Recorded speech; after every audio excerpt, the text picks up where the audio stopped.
5 ભાઈબંધો મળીને હાવ ખોટી રીતે તેરપંદી રમતા હતા.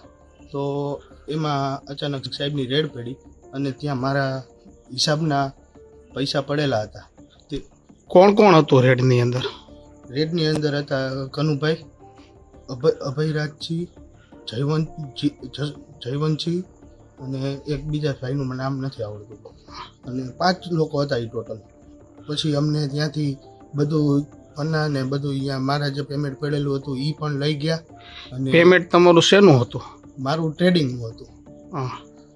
કેટલું હતું? 1,40,000 રૂપિયા. હા. એ લઈને બધું અમને પોલીસ સ્ટેશને લઈ ગયા. અમારા જ બાઇકમાં, અમારા 2 બાઇક હતા, એમાં ને એમાં અમને લઈ ગયા. ત્યાં લઈ જઈને અમને ઉપર બેસાડી રાખ્યા. પછી એમ કીધું કે આ બધું જુગારનો મુદ્દામાલ છે.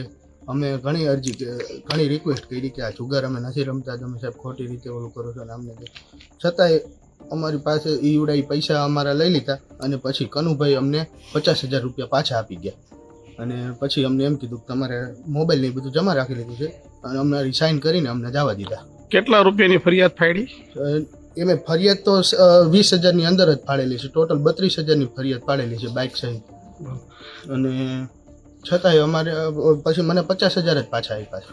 ટોટલ 90,000 રૂપિયા મારા એમ લઈ લીધા છે. સાહેબ હતા? પીઆઈ સાહેબ? પીઆઈ સાહેબ હતા, નીચે ગાડીમાં બેઠા હતા.